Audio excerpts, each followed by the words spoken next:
I took up the escape artistry thing on a peculiar sort of a bent. It was I was working in Quebec City at the Folie Royale, I think it was called, a nightclub there, and a couple of cops came by and were eyeing me from the side of the stage, and they came to me afterwards and showed me a pair of handcuffs and said, "Could you get out of these?"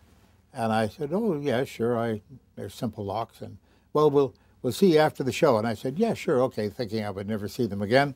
I packed up and I was leaving the dressing room, and suddenly they showed up in the stairway.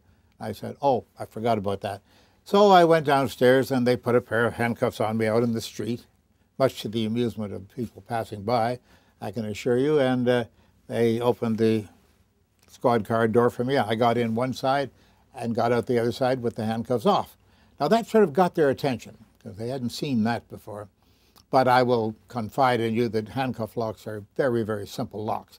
And I was pretty well set up for it and ready for it.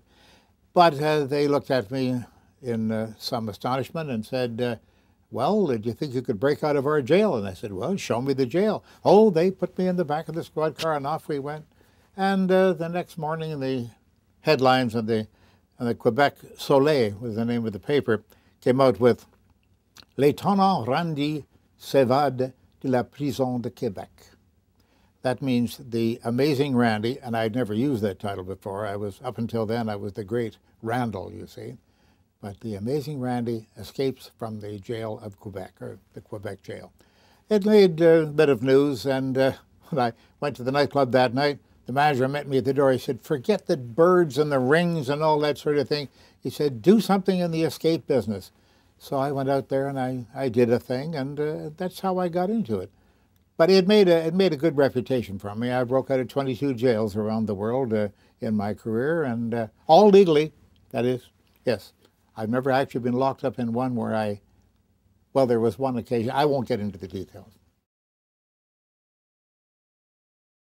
Well, it wasn't much of a feat really at the time, I must say, because I was much younger.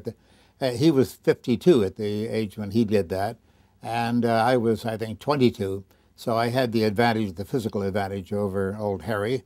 And so I took a certain amount of credit for it, but I did break his record by a few minutes. And I did it several times after that around the world in different countries and in different venues. And I increased my record to 1 hour and 44 minutes of being sealed up in a steel coffin underwater. Well, it's a matter of using some common sense to start with. You don't want to use up a lot of oxygen. I got a very good night's sleep. I did it on the Today Show on NBC with Dave Garroway, as a matter of fact. I was the host at that time. That was many, many moons ago. And I rested up very thoroughly. I stayed at the Hotel Shelton, where there was a swimming pool in New York City. And I slept well. And I must say that when I got into the coffin there, I was sorry to think, well, maybe I'll make an hour or so. I made an hour and 31 minutes in that particular episode. But I just breathed in a very shallow manner. I didn't take big, deep breaths to use a lot of oxygen, and I relaxed, and I had good assurance. I had headphones on, so I was listening to what was happening outside. They would consult with me every now and then. I had a microphone on my chest. And I just took it easy. I kept my metabolism rate way down.